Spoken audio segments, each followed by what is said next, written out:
Santet Daun Muda. Novel karya Kang Ramli author. Chapter 2. Akad nikah. Minggu menjelang begitu cepat. Secepat langkah-langkah Yuda yang kini sibuk mondar-mandir untuk menyiapkan pernikahannya. Ia menjual motor tuanya untuk sewa tenda. Ia meminjam uang ke teman lamanya demi menyewa tukang rias. Meski pernikahan itu rencananya digelar sederhana di rumah Sandra, tapi bagi Yuda ini seperti pernikahan sang raja. Tak ada yang bisa menjelaskan perubahan drastis itu. Yuda, si pengangguran yang biasanya ogah ngurus masa depan, kini tiba-tiba menjadi lelaki yang tampak penuh tekad. Orang-orang sempat mengira dia terkena pelet. Tapi bagi Yuda, semua ini adalah tentang cinta atau setidaknya sesuatu yang sangat mirip dengan cinta.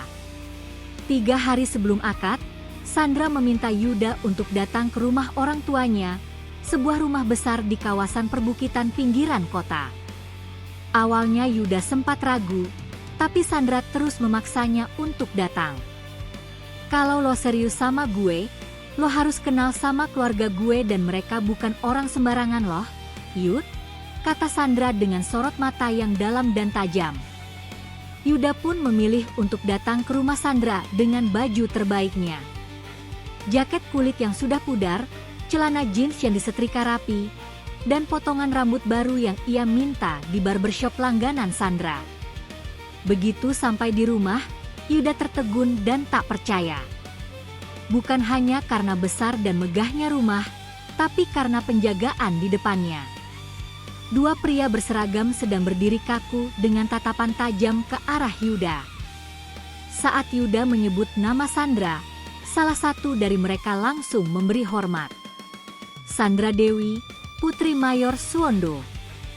Nama itu langsung menghantam dada Yuda seperti tamparan keras di wajahnya. Sandra Dewi, pikir Yuda dalam hati. Selama ini Yuda tak pernah tahu nama lengkap Sandra. Dan ia lebih tak pernah menyangka, gadis yang ia temui di kafe remang dengan gaun merah itu adalah anak seorang tentara aktif berpangkat tinggi.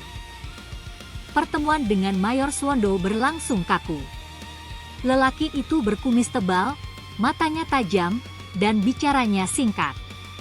Kalau kamu main-main dengan anak saya sendiri yang akan menghabisi kamu. Tapi kalau kamu serius, kamu harus tanggung semuanya, sampai mati pun kalau perlu. Ucap Mayor Suwondo dengan suara tegas dan berwibawa. Yuda hanya bisa mengangguk. Dalam hati, ia merasa ada yang tak beres. Tapi bibir Sandra yang tersenyum manis dari sudut ruangan, dan tatapannya yang menusuk, membuatnya tak bisa berpaling. Tenang saja, Pak. Saya akan menikahi Sandra dan kita berdua sudah sepakat, jawab Yuda dengan mantap dan menyembunyikan ketakutannya. Mayor Suwondo hanya menatapnya diam, lalu menyalakan rokok sambil menatap keluar jendela. Malam itu juga, Sandra mengajaknya kembali ke kontrakan. Di sana, ia menyiapkan segala sesuatunya. Tapi bukan hal yang biasa. Ember air telah dipenuhi kelopak mawar merah tua. Dupa dinyalakan di 4 penjuru kamar. Di tengah ruangan, ada baskom tembaga yang dipenuhi air berwarna keruh. Ini bukan sesuatu yang biasa, Yud. Lo tenang saja, kata Sandra sambil tersenyum manja. Ini adalah tradisi leluhur. Tradisi dari darah nenek gue. Biar pernikahan kita gak diganggu oleh yang iri dan yang gak suka melihat kebahagiaan kita berdua. Yuda sempat ragu, tapi saat Sandra membuka baju dan berdiri di hadapan baskom dalam balutan kain putih, semua logikanya telah lenyap. Malam itu, air telah menyentuh tubuh Sandra, dan Yuda merasa seperti menyaksikan 2 dunia bertabrakan. Angin berhembus dari jendela yang tertutup. Cermin meja rias kembali memantulkan bayangan gelap. Sebelum selesai, Sandra membisikkan sesuatu ke telinga Yuda. Setelah malam ini, lo bukan cuma suami gue, tapi lo juga pewaris takdir gue untuk selamanya. Matahari sedang menyelinap malu-malu di balik kabut pagi ketika akad nikah itu digelar. Hari itu langit mendung, tapi tak hujan. Seolah cuaca sendiri menahan napas, menyaksikan pernikahan yang tak biasa. Di halaman kontrakan sederhana yang disulap jadi tempat acara, para tamu berdatangan kebanyakan dari pihak keluarga Sandra. Berseragam rapi, wajah keras khas dunia militer, mereka duduk berjejer tanpa banyak bicara. Yuda tampak gagah mengenakan jas hitam sederhana, rambut klimis, dan mata yang sesekali melirik Sandra atau lebih tepatnya, Sandra Dewi, wanita yang kini sah menjadi istri Yuda. Akad berjalan lancar tanpa hambatan. Suara penghulu terdengar sangat lantang. Jawaban ijab kabul Yuda begitu mantap, nyaris tanpa jeda. Tepuk tangan terdengar di telinga, tumpah ruah bersama senyum dan doa. Tapi di tengah keramaian itu, Yuda sempat menangkap satu sosok yang berdiri diam di kejauhan. Perempuan berbaju putih, berjilbab lusuh, wajahnya tertutup bayangan. Perempuan itu berdiri di bawah pohon jambu, tak ikut bersorak, tak bergeming, hanya menatap Yuda. Saat Yuda berkedip, sosok itu menghilang dan lenyap begitu saja. Malam harinya, kamar pengantin diterangi lampu minyak. Bau melati dan dupa bercampur dengan aroma tubuh manusia yang sedang mabuk cinta. Sandra mengenakan kain putih tipis, ia duduk di tepi ranjang dengan rambut panjangnya digerai. Matanya tak sekadar berbinar, ia seperti memanggil, menyihir, dan memerangkap Yuda sekaligus. Yuda pun mendekat, ia menyentuh pipi Sandra sambil berkata, "Akhirnya kita sah juga, San." Sandra hanya menjawab dengan bisikan mautnya, "Sekarang lo milik gue sepenuhnya." Malam itu, tubuh mereka menyatu, nafas-nafas memburu, peluh bercampur hasrat. Tak ada jeritan gaib, tak ada bayangan hitam. Hanya suara desahan, derit ranjang yang bergoyang dan desir angin malam yang menyusup lewat celah jendela. Namun, jika Yuda cukup peka, ia akan sadar bahwa cermin di sudut kamar menolak memantulkan adegan itu. Menjelang subuh, Yuda terbangun. Sandra masih tertidur memeluk lengannya. Tapi dari luar jendela, terdengar suara aneh, suara itu seperti suara perempuan yang sedang menangis pilu. Terdengar perlahan lalu merengek dan kemudian tertawa lirih.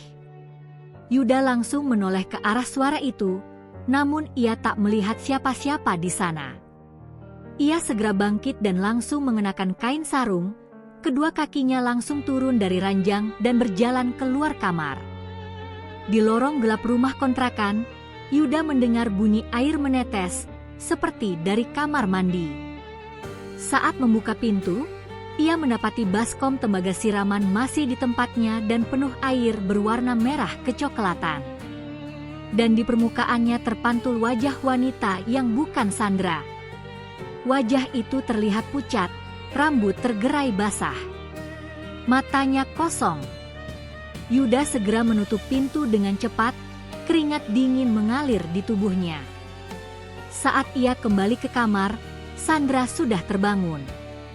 Tapi kali ini, ia mengenakan sesuatu yang menutupi seluruh wajahnya.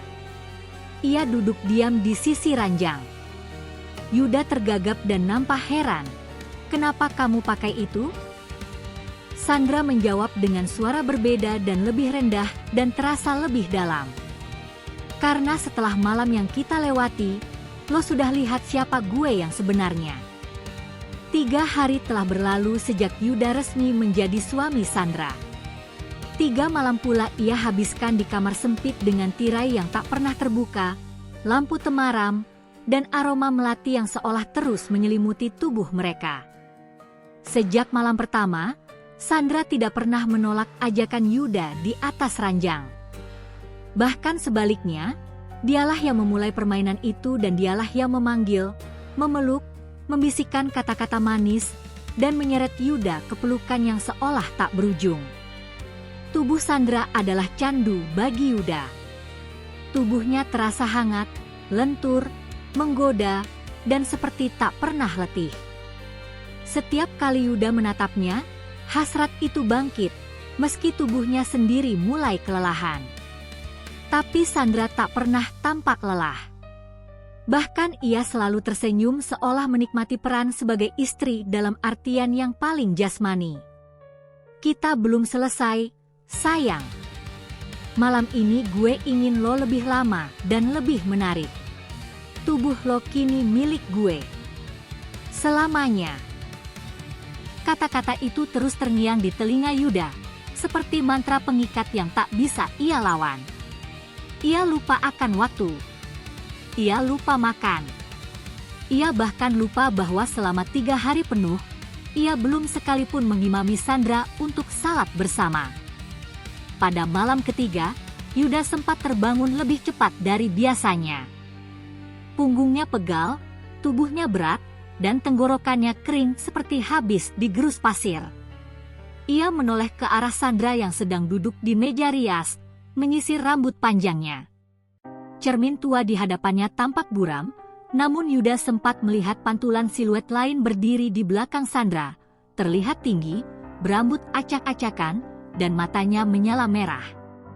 Namun saat Yuda memicingkan mata, bayangan itu menghilang. Sandra, panggil Yuda di saat bayang itu hilang. Sandra menoleh sambil tersenyum manis. Lo haus, Yud? Gue sudah siapkan air mawar di meja, minumlah. Yuda langsung menurut. Tapi saat ia meneguk air dalam gelas itu, rasanya terasa aneh. Bukan seperti air mawar. Rasanya getir dan dingin seperti tanah makam. Yuda semakin lupa daratan. Ia tak keluar rumah. Tak menjawab panggilan dari kawan-kawan lamanya. Tak lagi peduli apakah Sandra sudah masak atau belum. Karena setiap malam, tubuh Sandra seperti memanggilnya kembali dan menuntut Yuda lebih dalam, dan lebih lama di atas ranjang. Kadang ia merasa seperti sedang ditelan hidup-hidup oleh istrinya sendiri. Dan setiap kali ia terbangun, ia selalu menemukan luka-luka kecil di tubuhnya. Goresan-goresan halus di punggung. Bekas gigitan di leher. Bahkan satu malam, ia melihat darah kering di ujung spray putih mereka. Tapi Sandra hanya tersenyum jika ditanya, itu luka cinta, Yud. Tandanya lo sudah jadi milik gue sepenuhnya. Yuda tak sadar, dalam 1 minggu itu ia tak pernah melihat matahari. Tirai kamar selalu tertutup. Jam dinding berhenti berdetak. Bahkan ayam tetangga pun tak lagi berkokok di pagi hari. Namun, ia tak peduli. Karena tubuh Sandra selalu ada di pelukannya. Dan malam seolah tak pernah selesai. Bersambung.